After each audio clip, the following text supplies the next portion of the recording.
Patch 1.2.0 for Xenoblade Chronicles 3 was released on October 13, and with it came the second wave of the DLC, bringing both the Land of Challenge feature as well as Eno, the game's first new hero since release.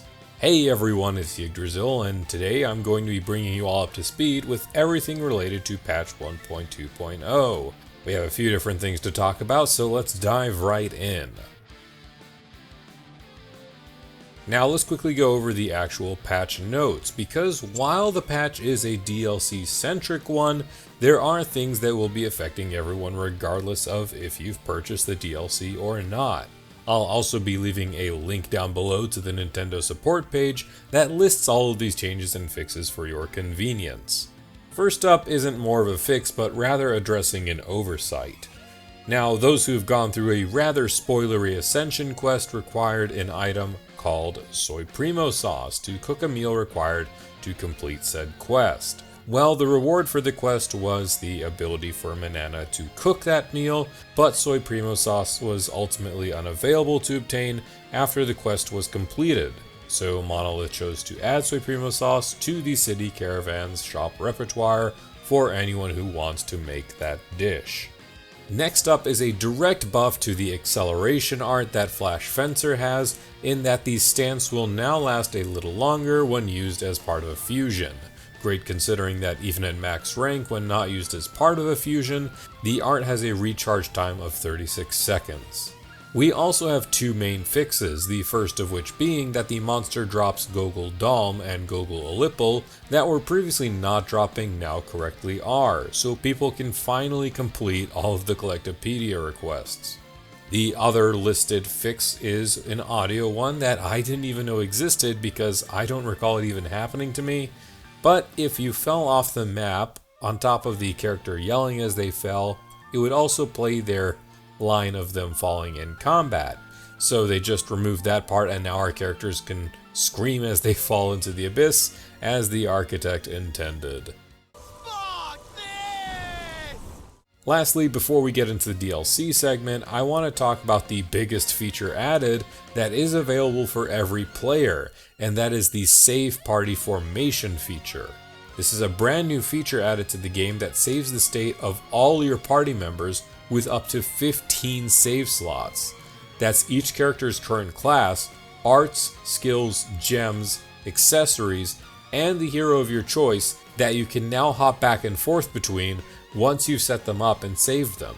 You can even label them based off of playstyle and number them if you make more than one of the same type. It's an extremely excellent quality of life feature, and I hope that this is just the precedent for what else that they can improve over the game's active life cycle. But with all that out of the way, let's dig into the main meat of this video, and that will be the DLC.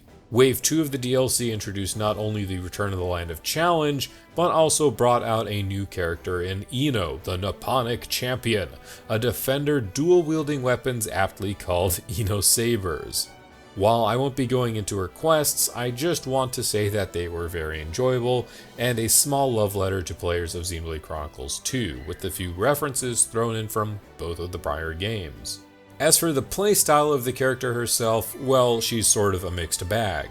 Initially, she isn't anything fancy, but with her little gimmick called Eno Swap, the ratios and recharge rates of her arts can become really good, and she also comes with a very quick to recharge break art that isn't reliant on positionals. You can obtain the HD ether cylinders from various spots located on the map after you beat up the designated monsters around it. What's more, new nodes will sometimes appear after you collect one, but if you can't be asked, you can refarm the same node just with diminishing returns after the first time you collect. That all being said, the reason she's a mixed bag in a lot of people's eyes is to do with her talents and also especially her intended playstyle gimmick. What I mean by this is that Eno is essentially meant to be an evasion tank similar to Mio's base class of Zephyr, but her primary skill Overclock, as well as many of her arts, rely on Eno being incapacitated in combat to get better damage and recharge rate. It's a very counterintuitive setup, and while there are some players out there who Like high risk, high reward gameplay, Ino will naturally be evading a lot of attacks, which will lower her chance of being KO'd. That and the idea of having your tank die to get stronger is extremely high risk and can jeopardize a fight if a secondary tank can't hold the aggro while Ino gets rezzed. If anything, I personally think that this should have been a gimmick for a tank and spank kind of defender like Ashera, and it would also fit her quite thematically, being honest. So that being said, Ino in my opinion is still a good tank, especially when you complete all of her Ino swap upgrades, and her contributions and chain attacks aren't half bad either. Her heroic chain will give 30 TP to the character with the lowest TP and reactivate them. While her chain order, Ino Unlimited, which quick side bit right here, I love that she has the Nopon Caravan symbol here in place of the Kefis and Agnes one, well, that will increase the damage ratio by a set percent based on her level, from 150 all the way to 300%. And overall, I think that Ino is a good starting precedent for the bonus hero roster, but I'm left wondering if we will start seeing some power creep with more heroes getting added into the game over time, like we saw with the Blades of Xenoblade Chronicles 2. Data mining of the game has already shown the potential for 3 more heroes not associated with the DLC. So between those and the next DLC wave's hero, it's just a trend that we're going to have to wait and see develop. The other main feature of the Wave 2 DLC is the return of the Land of Challenge, a side mode that first appeared in Xenoblade Chronicles 2 and was added to the definitive edition of Xenoblade Chronicles 1. And it's a bit weird to say that this game's current version of the Land of Challenge feels almost like a half-baked version of Xenoblade Chronicles 2's. So let's discuss what I mean. First, the Nopon Archsage has returned in full glory to grace us once again, this time curiously voiced by Adam Howden, which many of you may recognize to be the voice actor of Shulk. In exchange for witnessing our group duke it out in a handful of challenge battles, we can get a few rewards for the first time we clear a mission, like swimsuits for our characters, and we also get a new currency called Nopon Stone that can be exchanged for 3 things. First, and this is honestly a godsend for people like myself who haven't had the chance, because for 2000 Nopon Stone, the Archsage's aid can randomly give a character access to classes they haven't unlocked, regardless of the length of attunement that is required for the character to learn that class. Next, the Archsage's page has 2 different tabs of things to sell. The first tab offers us a variety of items, although mainly they are just number go up stat sticks. A bit of a shame, as I personally would have loved to have seen items for sale that are otherwise available only one time per playthrough. Think like the various rings in Arathea C, for example. The other tab, however, is one I'm much more fond of because we can trade Nopon Stone for either silver or gold Nopon coins, meaning we have yet another way in this game to grind out gold Nopon coins, almost essential for anyone who wants to get all the gems in the game to X rank without spending hours grinding for the ridiculous amount of resources that would otherwise be needed.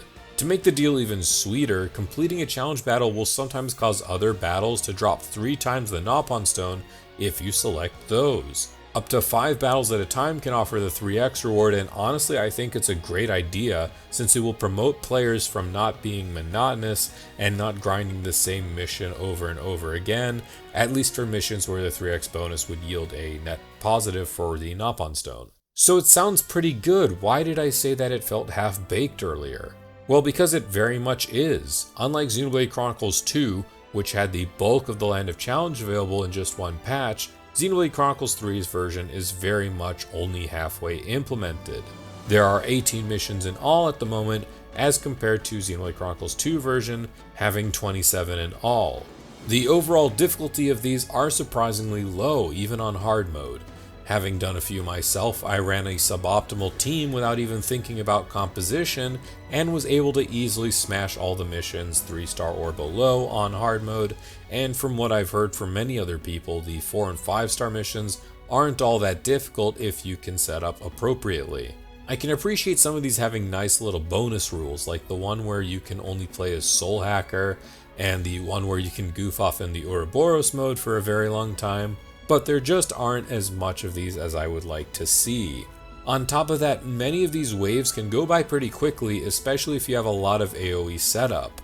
My hope is that with the third wave of the DLC, we will get essentially the remaining half of the Land of Challenge, which in my mind would consist of at least the same amount of quests, with hopefully more twists, 2 to 3 fashion choices per character, and new merchants, because these 2 merchants are labeled as red, so I'd be keen to see perhaps 2 new merchants labeled as blue, for example. But with that being said, that's all there is for what's come out of patch 1.2.0. Overall, DLC Wave 2 is an alright start. It makes me feel that Wave 3 will have a roughly similar level of content, and that they are shoring up for more in the DLC story to come in Wave 4. That said, I still expect smaller patches every 4 to 6 weeks, with quality of life changes and fixes. But please, share with me your thoughts in the comments below, and if you enjoyed this video, feel free to leave it a like and consider subscribing to my channel. Thank you very much for watching, and as always, have a great day.